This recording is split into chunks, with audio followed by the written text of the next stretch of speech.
Okay, my friends, I have somebody here who's a friend, Jim Bowen, who is a geologist.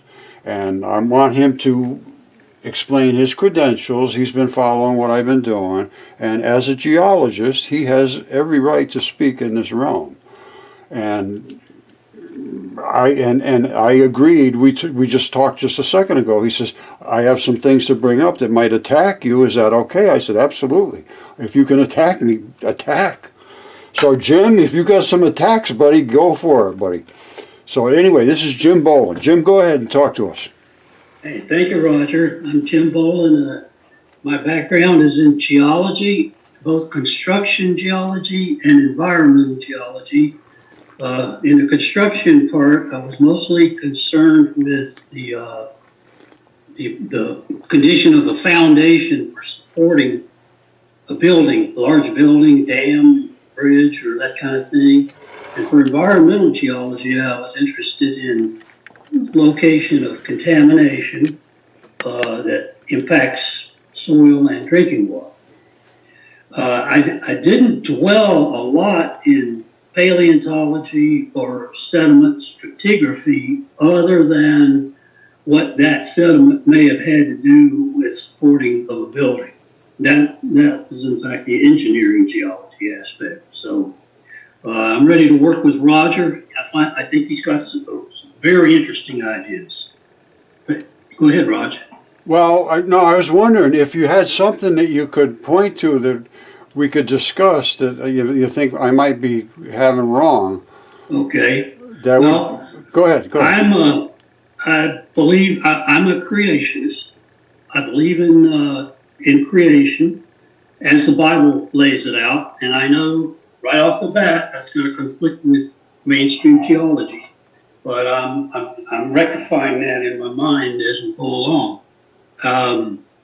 I have changed my outlook from the Earth being millions or billions of years old to it being much less, more like in the 6,000 or so years old, somewhere in there.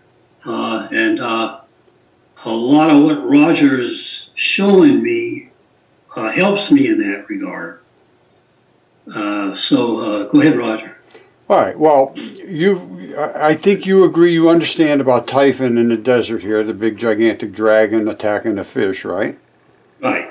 All right. And you agree with that? Is not just geology. That is previous. Well, I'll put it this way. First, I remained open-minded the entire time. But first, my first opinion was to keep open-minded and listen to you. And I honestly believed that I would end up disagreeing with you the first time I had a conversation with you. I felt like I would come at you immediately and say, no, this can't be. And that goes back to my training in geology.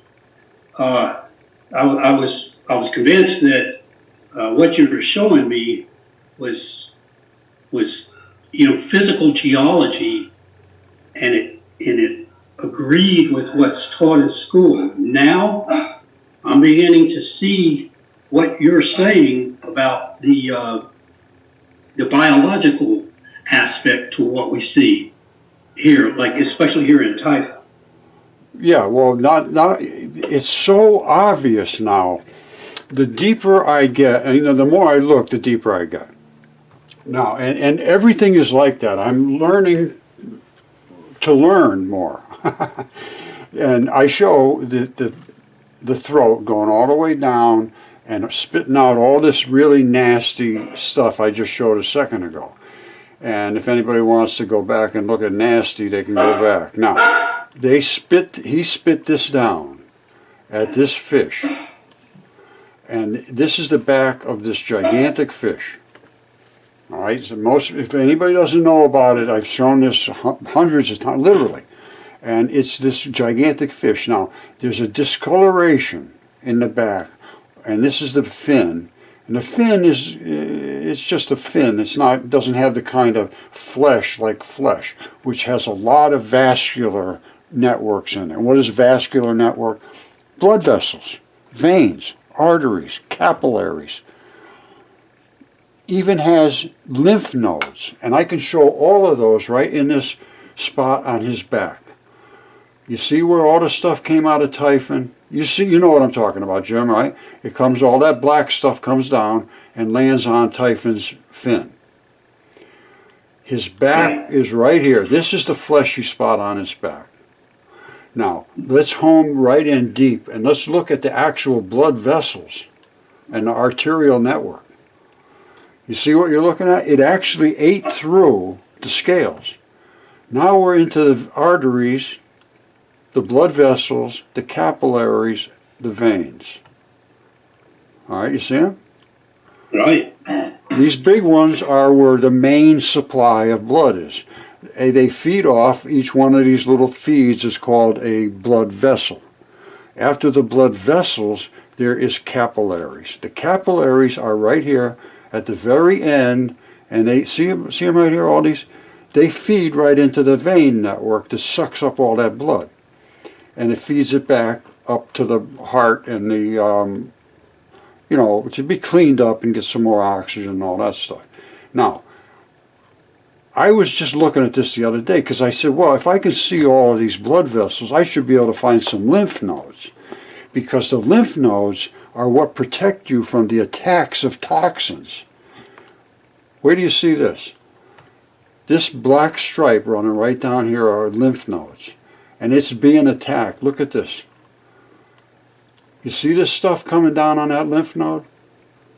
Yeah, now if that were a human, what would that be? Would that be the antigen? Say that again. What would it be? What would that be? Would that be the poison in the lymph gland, or would that be the lymph itself? This is the lymph node, this big black spot here. Oh, that's the node. That's the node. Now, all of these feeder ducts coming in, you see them? This is feeding in all of the garbage that's in your body. This is the lymphatic system. That's why it's this pink color. It's a different than the rest. All of this pinkish color is lymph. And what's supposed to happen is inside this, it detoxifies all this stuff. You see it feeding in here? You see this layer? Right. You see all this webbing here? Right. Those are membrane. It's just phenomenal, but it's true. Now, what happens is all of that stuff feeds in here. It's supposed to detoxify it and send it out to be put into your feces and so forth. Now, that's one lymph node, and they go in a whole layer. You see, here's another one. Same thing. See it? Right. That's not accidental. You see the out layer over here? You see here? Right.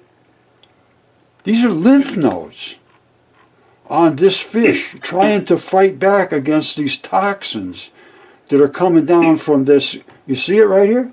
That whole layer. And until when you bring it up to a certain point, you can see an aureola around the actual node, which I think, okay, hold on, I'm looking at that magnification. And go down, that looks like what I've seen, what little bit I've seen of a anatomical drawing of a lymph gland. Oh, it's 100%. I have the book here, and I've shown it over and over. You see what happens? You see around the edges, all around here, and you see all that like spider webbing looking stuff. Right. All right. What happens is the lymph node, the lymph duct, brings down all of the crap that's in your body to the lymph node, the black ball here. That black ball is supposed to be infused with all kinds of bacteria. That bacteria eats up and destroys the toxins. Otherwise, they will invade your body. So what happens is they come through, they get filtered through this webbing for some reason, and they end up getting into the center and created into this valley.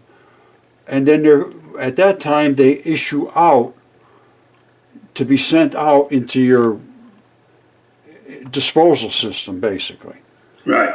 Right. All right, so, but they have to detoxify it. They have to get rid of all this stuff. So if this toxins, because these are toxins, these are bad, bad, bad stuff. Now, let me ask you at this point, are the toxins the dark gray stuff that's approaching in from the outside? It's right here, these little tubes coming here. You see them? Yes, right? Whatever's in there is bad stuff. So that would be the dark spots. Probably. Okay, I see. Probably. Because when you look at the red blood in the blood vessels, I think they still have, there's still spots in there that are very, very biological. Whenever you see something growing, it's growing in red blood. You see this here? Right. So that could be iron or copper or some metallic ion. Well, it's definitely iron. There's no Definitely question. iron. You see the red. Anytime you see red like that, you got iron. Okay. That's ferrous oxide with the O3 version, Fe2O3. Gotcha. Fe2O2 is the black version down here. So What's happened is when that creature was killed and flattened out and covered over in mud, that iron just was frozen in position there. Correct? Well, yes and no. They still bleed their iron out of them. They're still bleeding the contents of their bodies. I see. As moisture invades the soils, they dispense the rivers and so forth are actually effluents of creatures' bodies. These ponds and pools and all these different colored places. Look at this. Let me show you something. You know that blood meal makes things grow extremely green. You see this? This is the dragon scales. You see all the way running up here, all the way running up. These are all dragon scales on his throat. You see them? Right. Now, we're going towards his head. Let me just back out of here. If we go all the way up through these scales, and they're all the same scales, and they have a little hinge in between each of these plates so he can articulate his neck.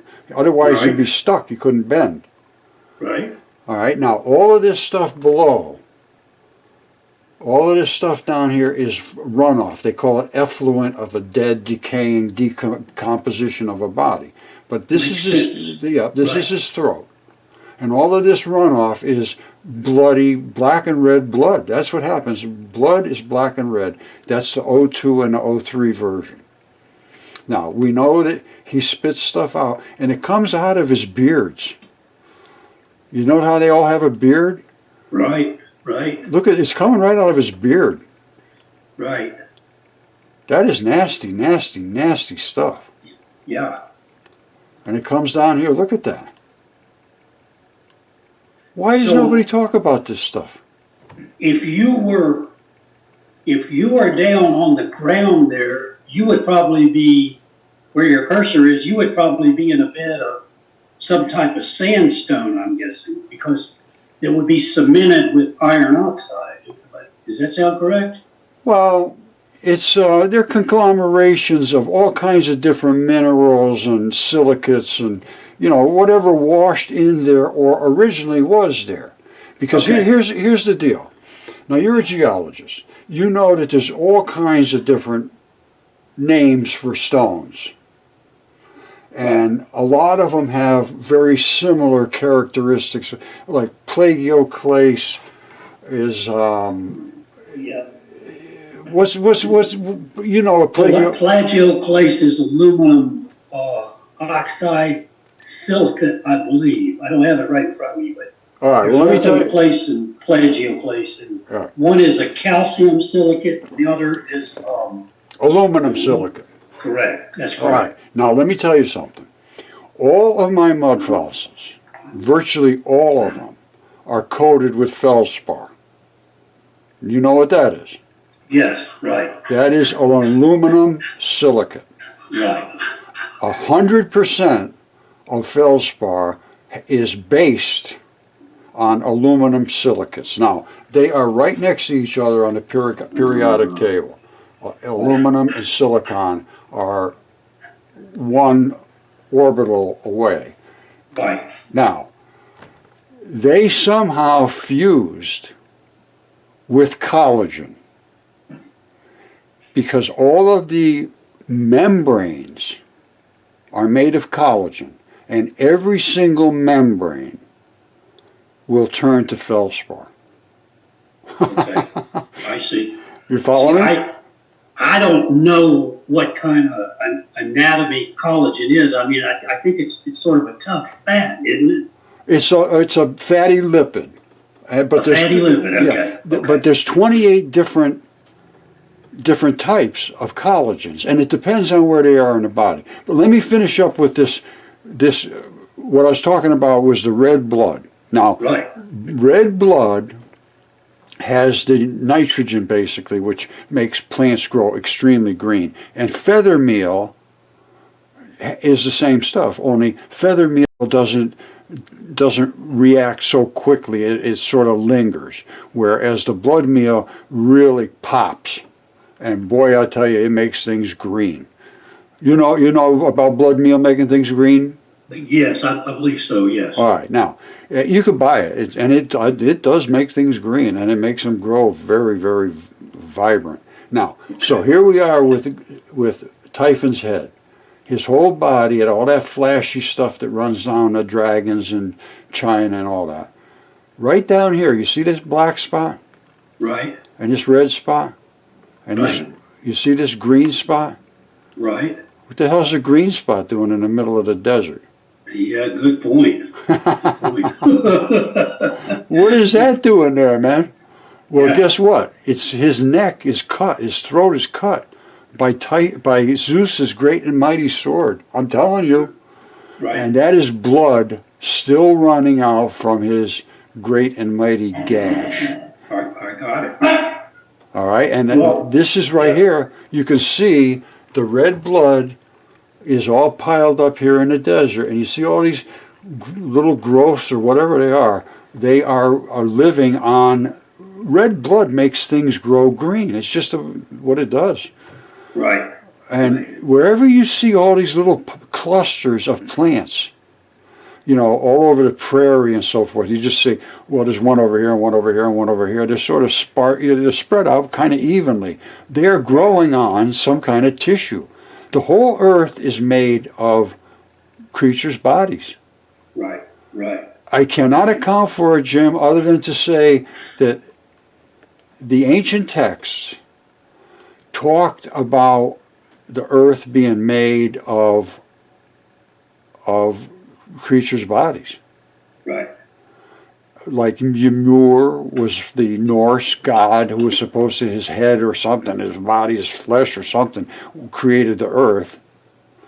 And Gaia is the same story, mated with the sun, with the sky, and had the earth. And then actually had Typhon too. Typhon is supposed to be, Gaia's child. Did you know that? I think so. I can't keep all my mythology straight, but I did look into that. Yeah. Yeah, Apollodorus. We're going to go through Revelations. We have to look at everything with a new look. I started going back on Revelations, Jim, absolutely blowing my mind. Yeah. Because now I'm looking at things with 100% new eyesight. Right. So anyway, we got a lot of thinking to do. Okay, let me go back. Let me go you back a little bit to where the streams flow.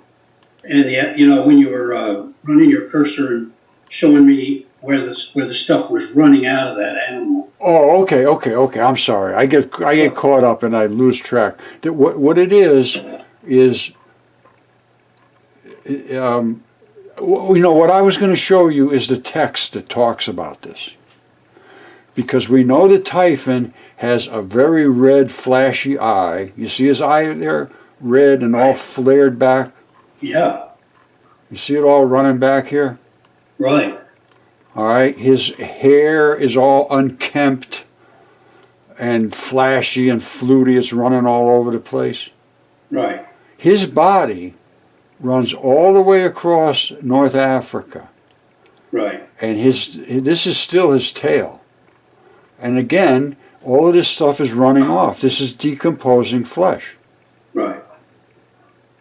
All right? But now, don't you believe Typhon is laying on Mother Earth, though? Yes, but Mother Earth was a creature, is a corpse. That's what Jesus said. He said, when you come to find out the earth, I'll show you the text in a minute. But okay. Remind me to show you that. It's Gospel of Thomas. I think it's 56 or 80. But both of them talk about these creatures being the earth. Now listen, we're running all the way from where you see my cursor. Right. Actually, the tail, it goes all the way to here, fluty. And you just saw his dragon scaled tail right here. Right. Right. And you see all the stuff running off of this. Those are also transition metal colors. Now, this has a cloaca. Reptilians and birds had cloacas, and here's the cloaca right here. Hey, can you spell that? Cloaca is C-L-O-A-C-A. A-C-A, okay. Cloaca. And here's where the cloaca runs down. Right down this tube. Okay, it runs right down this tube and flows out into here. This is all poop. Right. And they're living in the poop. Right. That's the poop part, where the black stuff comes. This one over here, the white one, is where the fluid comes. Okay. Okay. Okay. All right, that's how a cloaca works. They come together right here and mix together right in this spot. Right. Right. All right, you got one spot over here, and the fluids come here, and when they come out, they mix together just like they do in a bird poop when it hits your window. Right. and it probably makes pretty darn good fertilizer. That's why they're living there, brother. Right. That's why they're living there. Look at this is a good sized pooper. A whole town has grown up around it.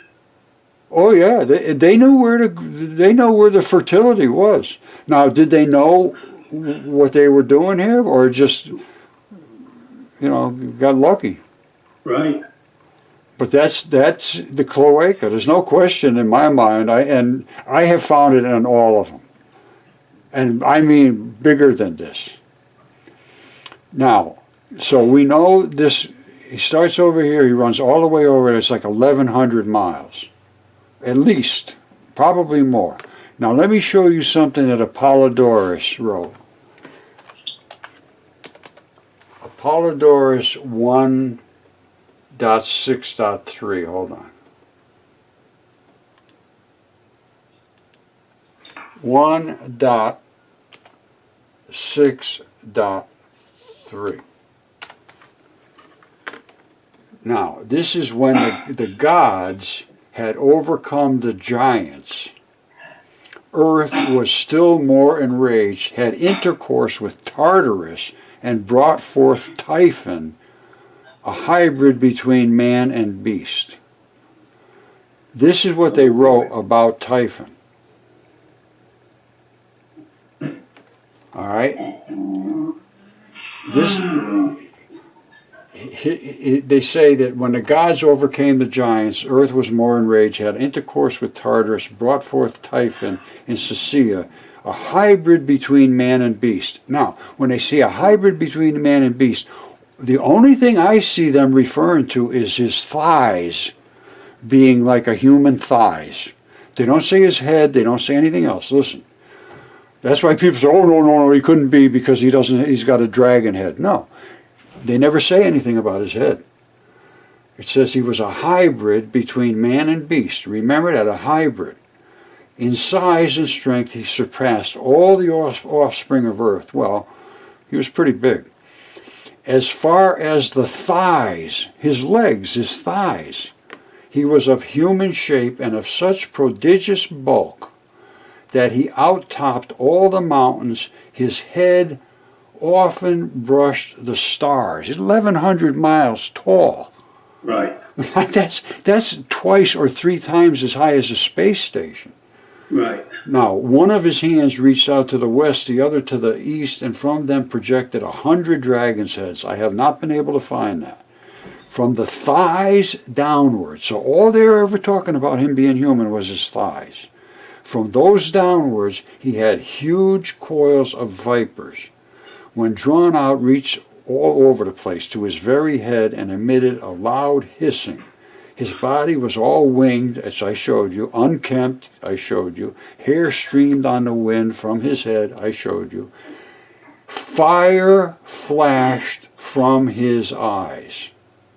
I showed you fire flashing from his eyes.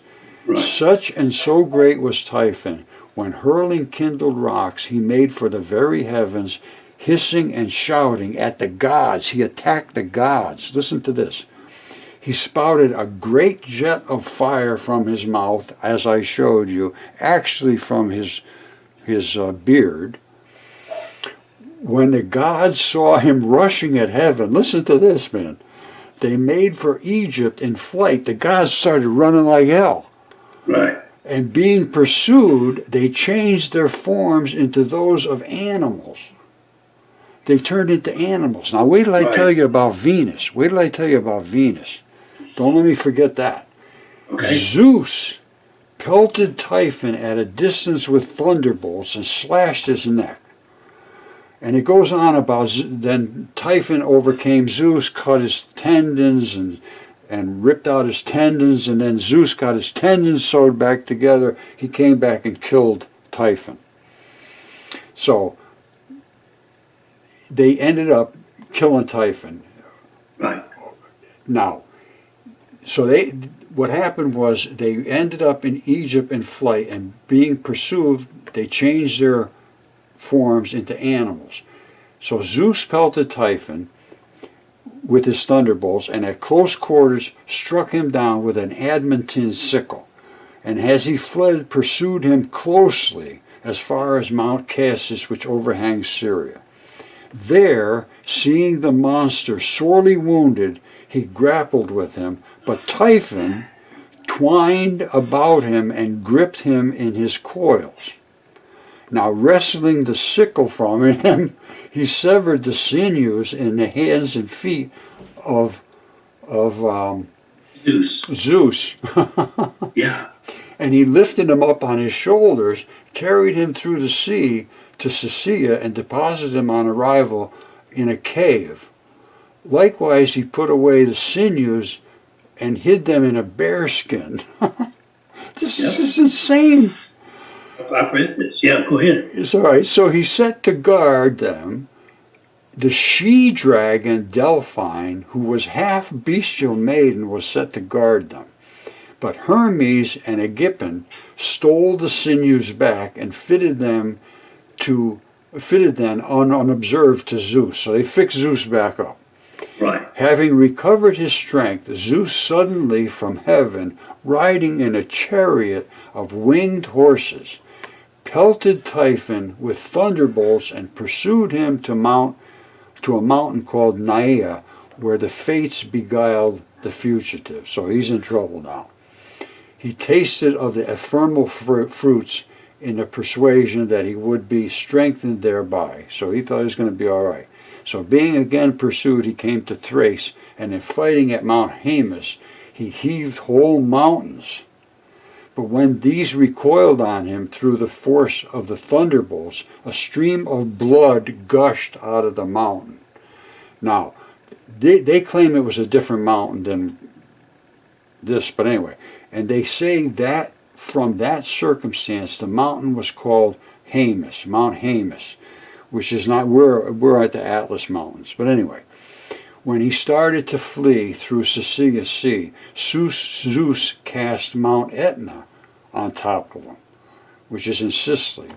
This doesn't fit what I show, but Anyway, this is a huge mountain from which down to this day they say that blasts of fire issue from the thunderbolts that were thrown. So much for that subject. Now this is Apollodorus. This is in, I believe this was 180 BC he wrote this. But this was the Greek. This is the Greek source. And if you go to Apollodorus 1.1, he talks about Earth being Gaia. Oh, okay. And Hercules and all of that stuff. And there's stories that were just, it's just amazing. And it's the same thing. This is Apollodorus. What was his name? Ovid. Ovid is cool. Wait to see this. The Metamorphoses. This is the book he wrote, Metamorphoses by Ovid. All right, this is Metamorphoses, book 5. And this is when Phineas was turned to stone. All right, Phineas seeks revenge for the loss of his bride. Where is it? Phineas turns to stone. Here it is right here. Phineas is turned to stone. Now, I'm telling you right now, this stuff happened. Listen to this. There's a story behind him cutting off Medusa's head, but he had cut off Medusa's head and was bringing it back to present it to his grandfather. And as he's coming back, he gets attacked. So he says they all deserve the punishment they suffered except one of Perseus's warriors. Perseus is our guy. He's the good guy. Now, and it was a Contius got popped. So only one of Perseus' warriors was destroyed. He said while he was fighting on his side, a Contius saw the Gorgon's head and took the shape of hardened stone. Astyages struck him with his long sword, thinking he was still alive. He was turned into stone in a snap of a fingers. So he thought he was still alive. The blade gave a high-pitched, ringing noise. While Astyages stood there amazed, the same power transformed him. He remained there with a wondering look on his marble face. It would take a long time to tell the names of the middle ranks of men. 200 bodies survived the fight. 200 were turned to stone at the sight of the Gorgon's head. That's what it says. Now, so listen to this. This gets funny. So now Phineas is the guy that says, I don't care about this Gorgon's head. Listen to this. He says, now at last, Phineas regrets the unjust fight, I guess. But what can he do? He sees figures in diverse attitudes. They're all amazed. And he recognizes the men, and calling each one out by name, asks his help. Disbelieving, he touches the bodies nearest to him. They're all marble. He averts his gaze from Perseus, and in supplication he stretches out his hand in acknowledgement. His arms still held out towards him, Perseus cries out, "You have won. Take away that monstrous thing of yours. Remove your head of the Medusa, whoever she may be. But that turns men to stone. Take it away, I beg you. It was not hate or desire for power that drove me to war. I took up arms to win a bride." They were having a war over this woman.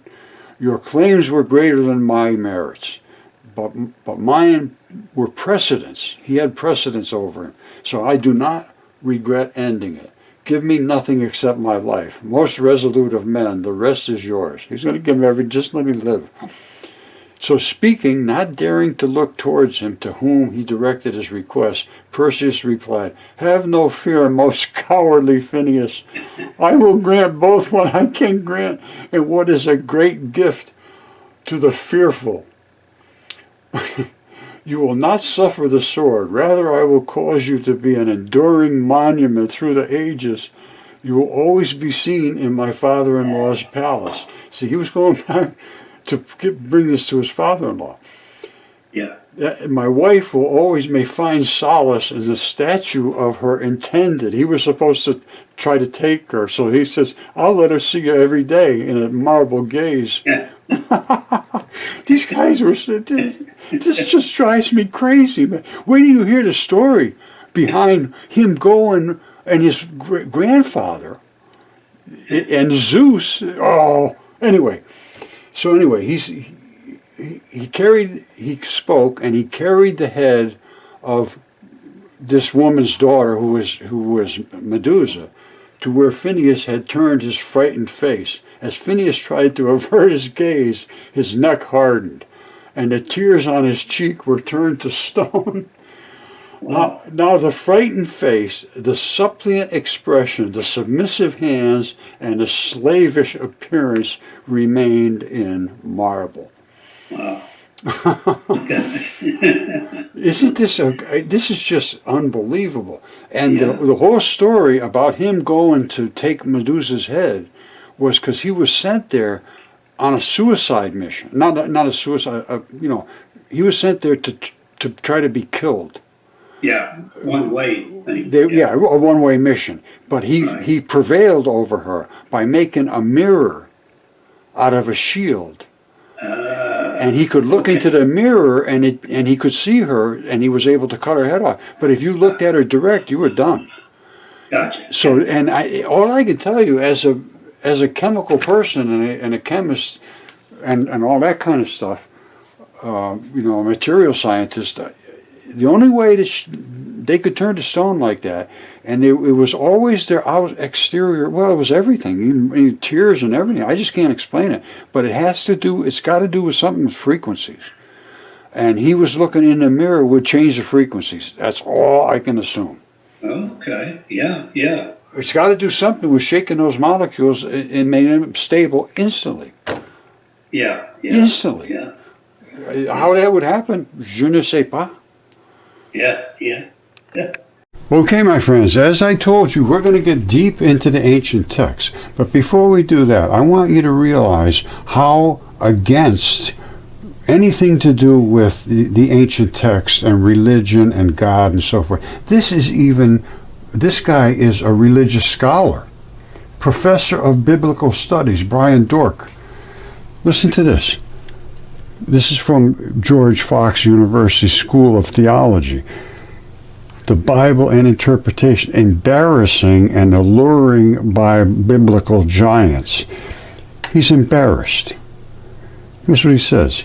A giant conspiracy. Biblical scholars may shy away from discussing the Bible's giants in polite company for a variety of reasons, because they have nothing to say of any value. One being that for those of us who teach, and he's a teacher, giants are a topic of obsession for many of, guess who, our most inquisitive students, the ones that want to learn, and they hate that, especially the putatively giant Nephilim and heroes of old in Genesis. They hate this. Listen to this. Here's what the kids ask. How tall were the ancient giants? You know, the real giants. Do we have fossils of giants? I heard that we do, and I've seen pictures. As one colleague in the field recently put it to me in an email, sometimes it's difficult to move past the discussion of the Nephilim in Genesis. It is literally the only thing that interests the students. They want truth. The only thing they want to talk about. They want truth. If you have not yet viewed any of the badly photoshopped YouTube videos, often set to ominous mystical music featuring 50-foot skeletons, the little tiny ones, next to hapless shovel-wielding desert workers and heavy machinery, you should treat yourself to the spectacle. Conspiracy theories abound. And this is a guy that's supposed to be looking into stuff, and as a teacher, he's a disgrace. Brian Dork is a disgrace. And they all are. I haven't seen one that I have any respect for whatsoever. And that's my opinion of them. Let them talk to me, and then I will see maybe I could change my opinion. But that's my opinion right now. I haven't seen one of them I'd give you a nickel for. They're all perfectly happy, deluded, and they are the ones, well, there it is right there. They're the ones that are trying to force the kids to say and stop thinking. You're right, I got to get past that. Stop it. You be quiet. Sit in the back of the room. Ben Stein just did a movie, I guess a while ago, but it's called Expelled, and it's about how teachers they cannot speak in this religious realm without losing their jobs. And speaking about Mudfossils, you're done. And that was proved back when Mary Schweitzer brought it out on 60 Minutes, and they savaged her, and then they fired the other guy, Mark Armitage, and they still refuse. Nobody will talk to me because I have such spectacular stuff that it just goes a little over the top of everybody. But it's true. So if it's true, it's true.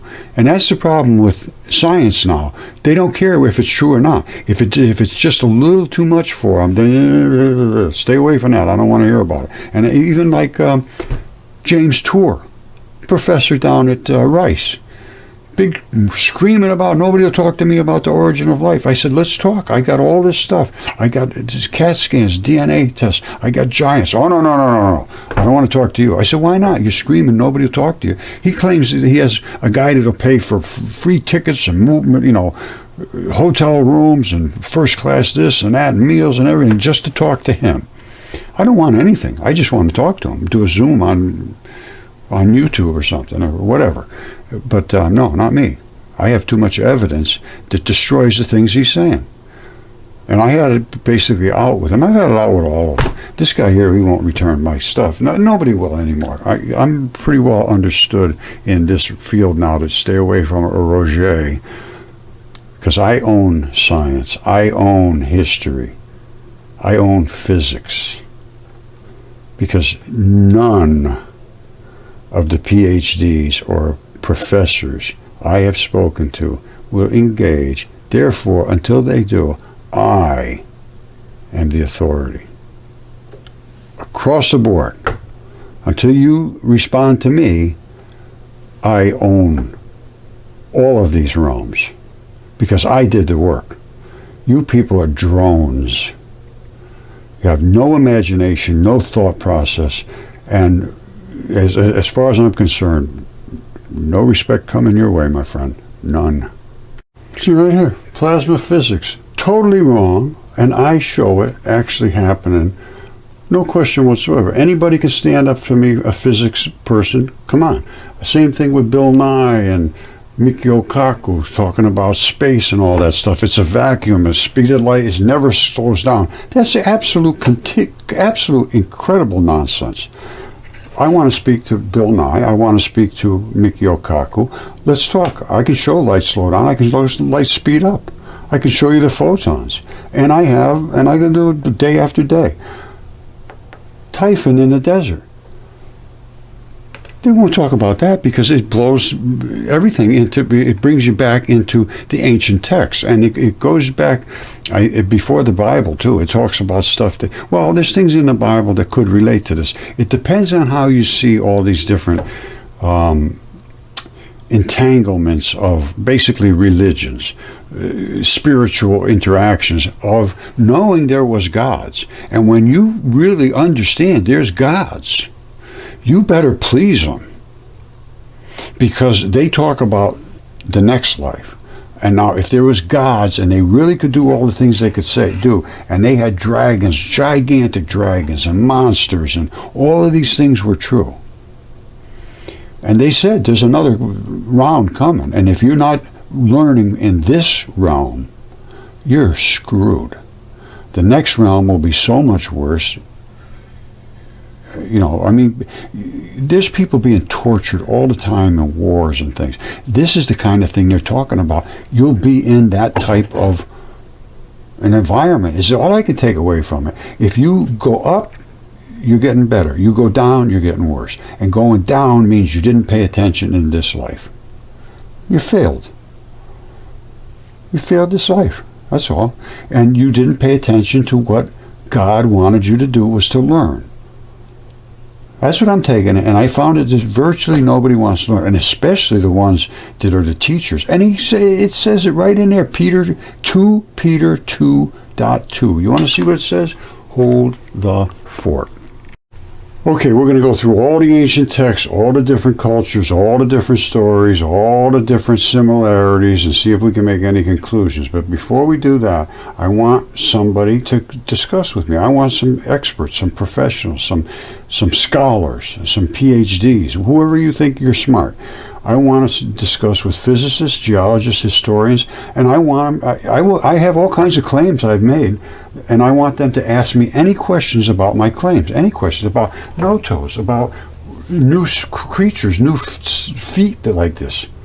That's a foot from something. There's a tibia, and there's a fibula goes on the side, and they have springs inside. It's totally different than our feet, but very similar. Even the line of where the blood is in the front. But the toes are built in. I call them no-toes. And we have lots of these. How did that goose and his feathers and everything turn into a stone? And then when he was laying flat like this, and when it got lifted up, it just broke his neck right off. Right there. There's his neck. Why is this feldspar on the outside and basalt on the inside? I can explain all of that. And I have people now in all these fields working with me that agree with me. And, I've got Jim Bowen, who was a Army Corps of Engineers senior geologist in charge of making sure that bridges didn't fall down and all these things. And he sees what I have shown about the geology of the earth, and he agrees they were clueless. They were clueless as to what was causing all these different geological activities, and they still are. And he refused to talk to me. I'm going to be talking with Jim, and he's going to be discussing if he's got a problem with what I'm saying. He'll say, no, Roger, that's wrong. So far, he hasn't done that.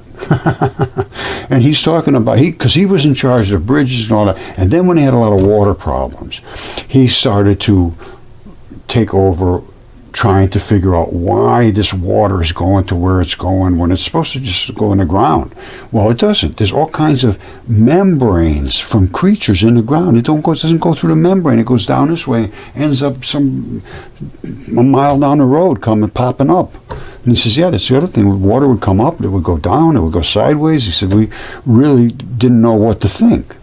Now, I can't tell them specifically where the water's going to go, but I can tell them for a fact that it's going down and into a creature's blood vessels, into their membrane layers, wherever, and it's hitting, and it's doing either that or it's going through a tube and coming out. That's where all the waterfalls come out, from the side of mountains and stuff. You see water coming out. Where the hell did that come from? Why is there water coming out over there? It's ground pressure pushes it up through the artery and out. This, I understand it very, very well now. And here's the problem. The professors don't. They don't understand physics. They don't understand geology. They don't understand history. They don't understand virtually anything. And God knew this. There were false prophets among the people back then. There will be false teachers among you. They will secretly introduce destructive heresy, even denying the sovereign Lord, who is Jesus Christ, who bought them with his own life, bringing swift destruction on them. And this is whatever. There's a whole bunch of different ones that look at it. Like, many will follow in their depravity. You see this? These are the false teachers. And then many of the students and so forth, they will follow in their depravity, conduct, and will bring the way of truth into disrepute. There's no truth in academia. In their greed, these teachers will exploit you with fabricated stories. Their condemnation has long been hanging over them, and their destruction has not been sleeping. These are the people that will not allow truth to be seen. And these are, as far as I'm concerned, these are the professors. They fit that bill to a T. And this does not look good, because I'm going to tell you right now, life on this earth is, the next life, I don't know. But I got to tell you one thing. I see what's happening to some people now, like in Ukraine and places like that, and I say to them, oh my God, if I was them, I would have wished I'd have never been born. And Jesus says that in the end. They say, oh, God bless the woman that gave birth to you and had breasts that fed you and all this stuff. He says, yeah, well, I'll tell you what, there's going to come a time when you will wish you never gave birth. Because there's going to be so much strife. I'm going back to the ancient texts. I'm looking. I'm not disputing anything. And I'm going for the Gnostic too. I'm going through all of them. We're going through Islamic, Nordic, all of them. The Christian texts, Apollodorus, Plato, Hesiod, Ovid. I mean, they were all writing about something that was passed down. They all knew had a solid foundation. And I have found all of the things in the stones. And Jesus said, if you tell my people to shut up, the stones will cry out. Right out of Jesus' lips. You know, there's no better time than now to say, here's what he said. These are the secret sayings of Jesus. This is the Gospel of Thomas, discovered during the Nag Hammadi text they found, 1945, right after World War II, where all the Jews were basically slaughtered. Now, these are the secret sayings, the living Jesus, when he was alive, right out of his lips. He spoke to doubting Thomas, and he recorded them. He was a scribe. Jesus said, whoever discovers interpretation of these sayings will not taste death. Next thing he said, those who seek should not stop seeking until they find. When they find, they will be disturbed. So what is he saying? Seek. Those who seek. If you don't seek, to hell with you. Who cares about you? But if you seek, you should not stop seeking until you find. When they find, they will be disturbed. And that is a fact. It's as disturbing as it can possibly be. When they are disturbed, they will marvel. And it's as marvelous, and you will marvel more than anything if you stay tuned. And then they will reign over all, whatever that means. And after they have reigned, they will rest. Maybe that means if you do good enough in this life, you get to be one of the hotshots in the next life. I don't know. Then 56 and 80, those are the two that really blew my mind.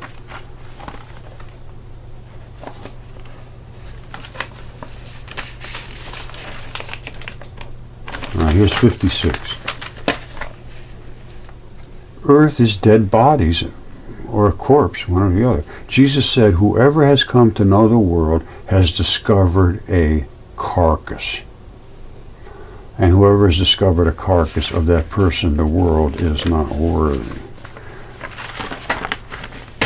Number 80, same thing. Whoever has come to know the world has discovered a body. Whoever has discovered the body of that one, the world is not worthy. In other words, that's not just like one person. I discovered this stuff, no question. So it sounds like I'm doing pretty good. Now, you're discovering too. If you're paying attention to this and you're in the discovery process, you're right in here, you're in good shape. But when you just dismiss everything, because he says, there's another thing about him. He talks about all this stuff. Don't lie, don't do what you hate. All things will be disclosed. He said, look, right there. Know what is in front of your face. What is hidden from you will be disclosed to you. I am disclosing everything. For there is nothing hidden that will not be revealed, and there is nothing buried that will not be raised. These are the Mudfossils.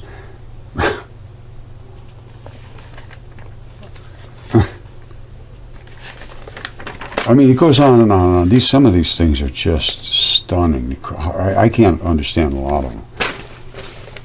This heaven will pass away, and the one above it will pass away. The dead are not alive, and the living will not die.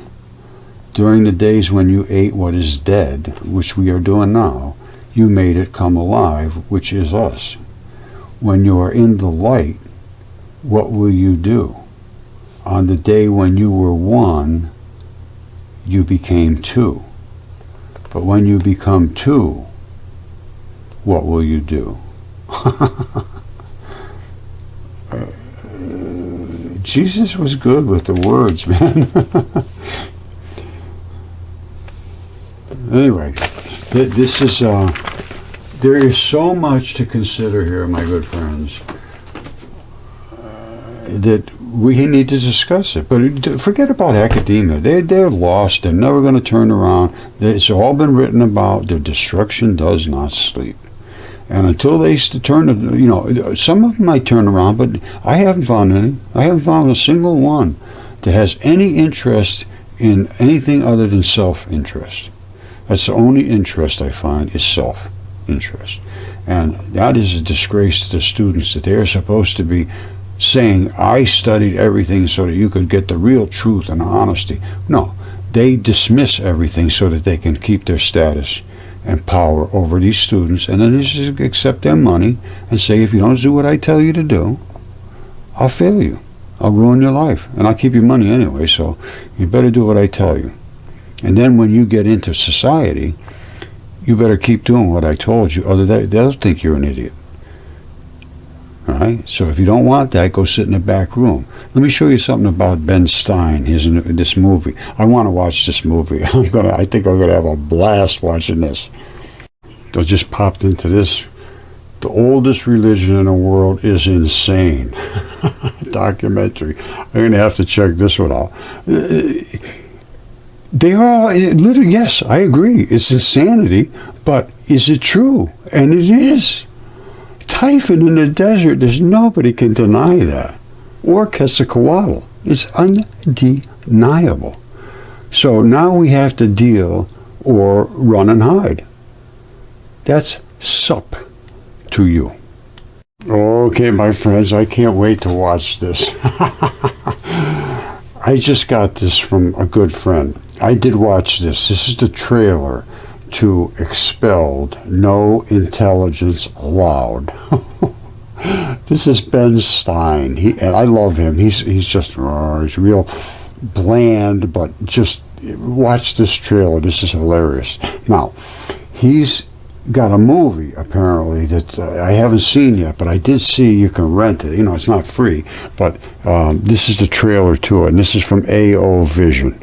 All right, so get ready. This is kind of cute, and this is the way professors are, and he's pointing this out, and I'm telling you, it is bad.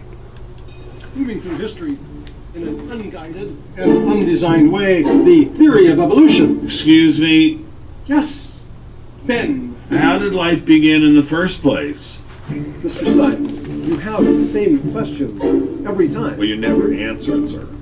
It developed. We are.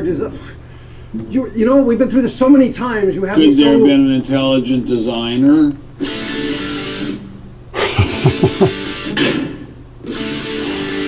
It's the principal's office. So what are you here for? I made a movie. Join Ben Stein in this year's most controversial documentary film. If they value their careers, they should keep quiet about their intelligent design views. I was viewed as an intellectual terrorist. I have never been treated like this in my 30 years in academia. I lost my job. It's a funny thing that questions that aren't properly answered don't go away. How did we get from an inorganic world to the world of the cell? It might have started off on the backs of crystals. So you have no idea how it started? No has anybody. Nor has anyone else. The intelligent designers believe that God is the designer. God is about as unlikely as fairies, angels, goblins, etc. Science makes no use of the hypothesis of God. I mean, it's essentially official policy of the National Academy of Science that religion and science will not be related. There are people out there who want to keep science in a little box where it can't possibly touch a higher power, cannot possibly touch God. Must be some movie. Expelled, No Intelligence Allowed. It's awesome. I'm going to watch him, my friend. It sounds like it's going to be good. Because it's true. If you speak up against your professors, you're in trouble. They do not like it. And I think I showed you, or I will show you, even a theologist, a theologian that's teaching this was all upset about the kids wanted to know, oh, they're too inquisitive.